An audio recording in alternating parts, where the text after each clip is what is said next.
Bismillahirrahmanirrahim. Assalamualaikum warahmatullahi wabarakatuh. Alhamdulillah. Alhamdulillahi rabbil alamin. Wassalatu wassalamu asrafil anbiya wal mursalin wa ala alihi washabbihi ajma'in. Asyhadu an la ilaha illallah wa asyhadu anna Muhammadan abduhu wa rasuluh. Rabbi israh li sadri wa yassir li amri wahlul 'uqdatan min lisani yafqahu. Amin. Alhamdulillah.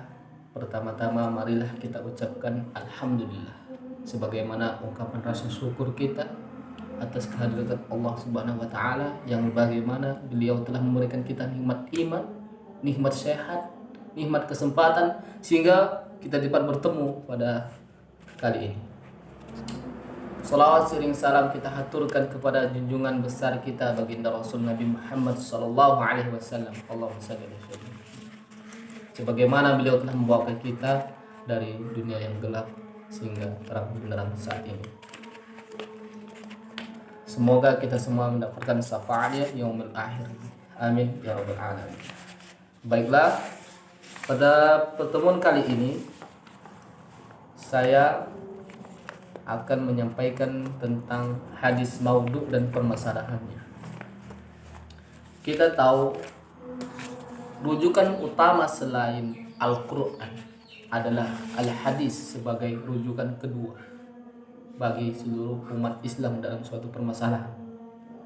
Namun dalam kenyataannya As-Sunnah atau yang sering disebut hadis tidak semuanya bisa dipakai. Al-Hadis memiliki kriteria-kriteria khusus yang harus ada apabila hadis itu sah dan dapat dipakai.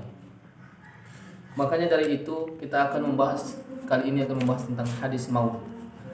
Hadis maudhu adalah hadis buatan dan palsu yang dinisbatkan seakan-akan berasal dari Nabi Muhammad SAW.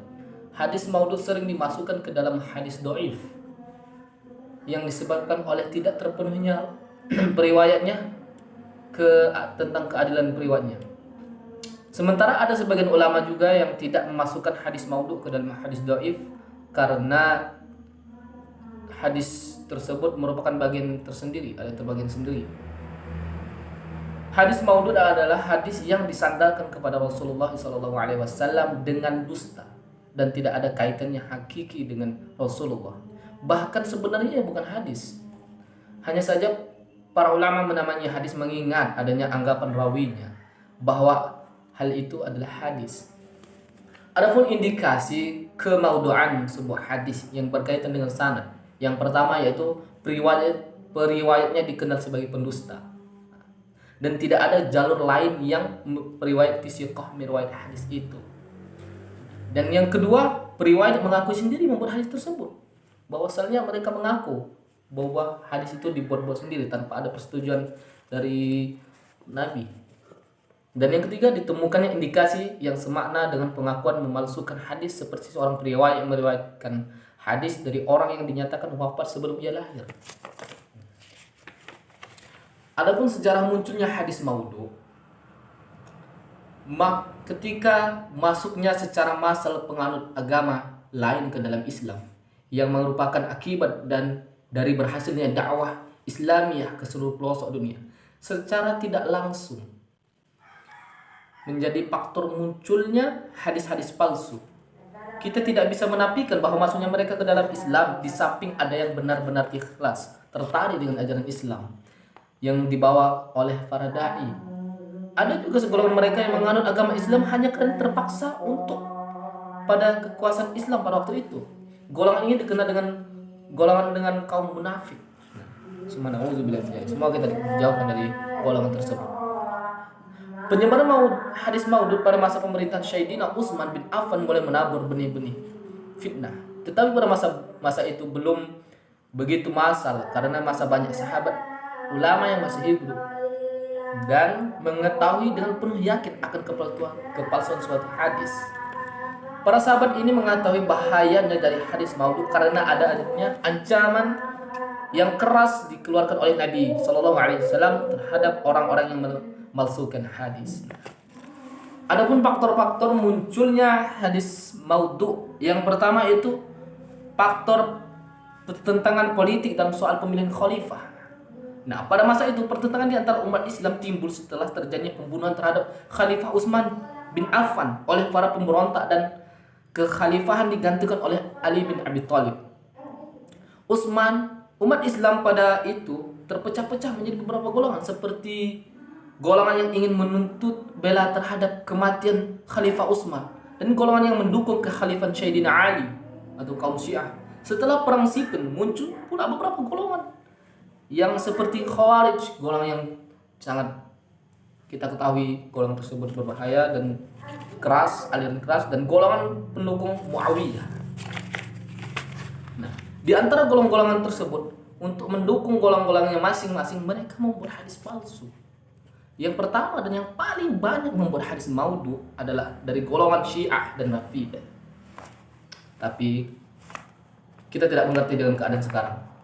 Ada seorang pemuka, siapa itu nggak tahu saya namanya, mau membebaskan Syiah, padahal kita sudah tahu Syiah itu tidak benar. Ya, wallahu a'lam bishawab. Dan yang kedua yaitu asal kesengajaan dari pihak lain untuk menghancurkan agama Islam. Ya, golongan ini terdiri dari golongan sindik, Yahudi, Majusi, dan Nasrani yang senantiasa menyimpan dendam terhadap agama Islam. Mereka tidak mampu untuk melewati kekuatan Islam secara terbuka, maka mereka mengambil jalan yang buruk, yaitu dengan cara menghancurkan Islam dari dalam. Mereka menciptakan sejumlah besar hadis maudhu dengan tujuan merusak ajaran Islam. Nah, faktor ini merupakan faktor awal munculnya hadis maudhu. Hal ini berdasarkan peristiwa Abdul bin Sabah yang mencoba memecah belah umat Islam dengan mengaku kecintaannya kepada ahli bait. Sejarah mencatat bahwa ia adalah seorang Yahudi yang berpura-pura memeluk agama Islam.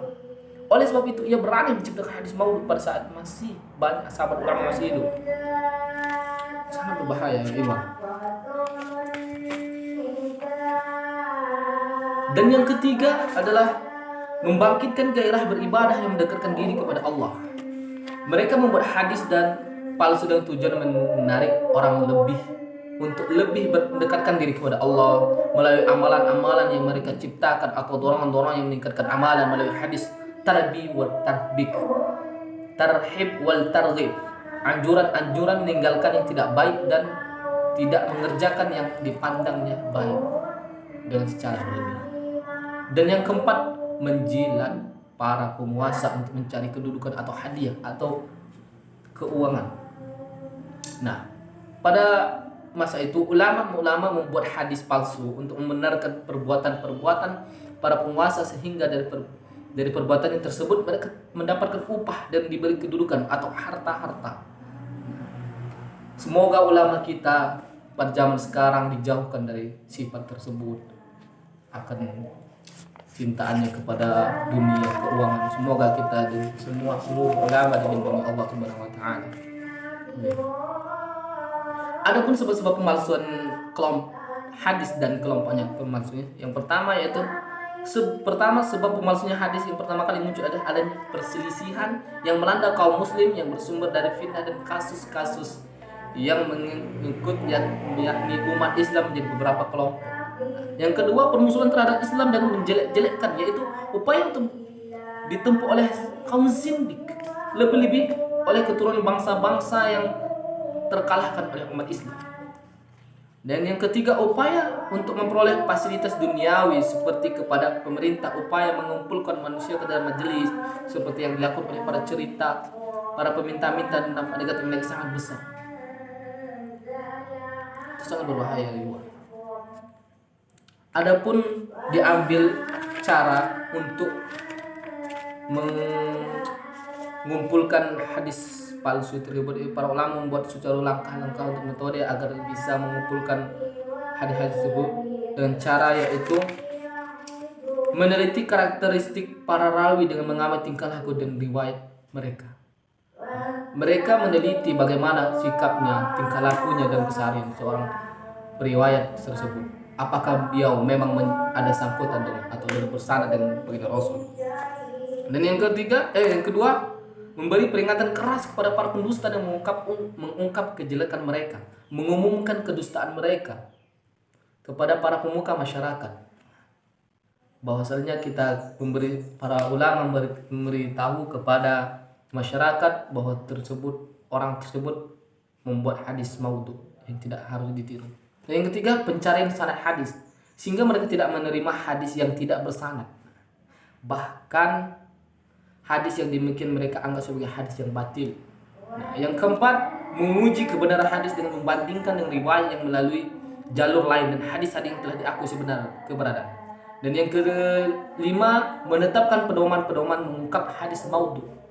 Yang keenam, menyusun kitab himpunan hadis maudhu untuk memberi penerangan dan peringatan kepada masyarakat tentang keberadaan hadis-hadis tersebut. Adapun akibat munculnya hadis maudhu di tengah-tengah masyarakat, meskipun ada hadis maudhu yang isinya baik, namun banyak diantaranya membawa dampak negatif, antara lain yaitu menimbulkan dan mempertajam perpecahan di kalangan umat Islam. Suatu mazhab atau golongan yang diserang oleh pihak golongan lain dengan menggunakan hadis palsu, berusaha membela dan mempertahankan kelompoknya, dan bahkan dengan balasan menyerang kelompok menyerangnya dengan membuat hadis palsu juga. Akibat yang terjadi saling menyerang dan merendahkan. Ini berakibat pada semakin tajamnya perpecahan di kalangan umat Islam. Tajamnya pertentangan ini tentu akan melemahkan persatuan dan kesatuan umat Islam, dan bahkan dapat mengakibatkan umat Islam menjadi bercerai-berai. Akibat semacam ini sungguh sangat diharapkan, karena umat Islam disuruh untuk bersatu. Kita tidak boleh bercerai-berai. Kita harus kuat, kita harus bersatu. Jangan sampai umat Islam dihancurkan dengan fitnah-fitnah akhir zaman yang seperti yang terjadi pada saat ini. Semoga kita semua diberi Allah Subhanahu wa taala. Amin. Yang memecah pribadi Rasulullah, mencemarkan pribadi Rasulullah sallallahu alaihi wasallam, munculnya hadis maudhu yang isinya kadang bertentangan dengan akal sehat, logika yang benar dan fakta yang ada, dapat mencemarkan pribadi Rasulullah sallallahu alaihi wasallam. Karena dari hadis-hadis palsu itu tergambar bahwa Rasulullah sallallahu alaihi wasallam seolah-olah pelupa, bodoh, egois dan kekanak-kanakan. Hal ini sangat bertentangan dengan fakta pribadi Rasulullah sallallahu alaihi wasallam yang sebenarnya. Yang ketiga dan yang selanjutnya, mengaburkan pemahaman terhadap Islam. Sebagaimana disebutkan terdahulu bahwa sumber Islam setelah Al-Quran adalah hadis Rasulullah sallallahu alaihi wasallam. Dalam hal ini tentu bahwa nilai keislaman yang menjadi pedoman bagi umat Islam banyak bersumber dari al-hadis. Kalau hadis yang menjadi sumber itu palsu, berbeda dengan bahkan bertentangan dengan Islam yang sebenarnya, akan terjadi pemahaman yang salah terhadap Islam, sehingga Islam tidak diakui dan dipercaya sebagai agama fitrah yang dapat membimbing, membawa manusia untuk mencapai kebahagiaan yang sejahtera di dunia dan akhir. Baiklah ya ikhwan, maka kita akan simpulkan dari penjelasan tadi, yaitu bahwasannya hadis maudhu adalah segala riwayat yang dinisbatkan kepada Rasulullah SAW dengan jalan mengada-gada atau berbohong tentang apa yang tidak pernah diucapkan dan dikerjakan oleh Rasulullah SAW, serta tidak pula disetujui beliau. Faktor yang menyebabkan munculnya hadis maudhu adalah kebencian pemusuhan, politik, fanatisme yang keliru, kebodohan dan popularitas dan ekonomi. Nah, ciri-ciri hadis maudhu diantaranya periwayinya pendusta, pengakuan dari pembuatannya terhadap keracuan lafaznya dan makna, bertentangan dengan akal sehat, bertentangan dengan Al-Quran dan hadis mutawatir, menyalahkan fakta sejarah, menyalahi kaidah umum disepakati ijma' ulama, isinya sejalan dengan fanatisme, perawinya menjanjikan pahala yang sangat besar terhadap perbuatan kecil dan memberikan ancaman besar terhadap kesalahan yang kecil. Dan yang adapun penanggulang cara metode-metode yang dikeluarkan para ulama pada zaman itu, yaitu dengan meneliti perawi hadis, pencarian dan penelitian sanad, tindakan tegas terhadap pemalsu hadis dan mengungkapkan keburukannya, menetapkan ketentuan untuk mengungkap hadis maudhu dan menyusun kitab-kitab kumpulan hadis maudhu agar diketahui masyarakat mana yang hadis dhaif, mana yang hadis maudhu, mana yang sahih dan mana yang dhaif. Nah, akibat dari munculnya hadis maudhu diantaranya adalah menimbulkan dan mempertajam perpecahan di kalangan umat Islam, mencemarkan pribadi Nabi Sallallahu Alaihi Wasallam, mengaburkan pemahaman terhadap Islam, melemahkan jiwa dan semangat keislaman kita. Mungkin kita sudah sedikit tahu Semoga apa yang saya sampaikan kali ini dapat bermanfaat. Saya memohon maaf bila ada salah-salah kata dalam mengucapkan dan menyampaikan. Kepada Allah saya mohon ampun. Wabillahi taufiq wal hidayah. Assalamualaikum warahmatullahi wabarakatuh.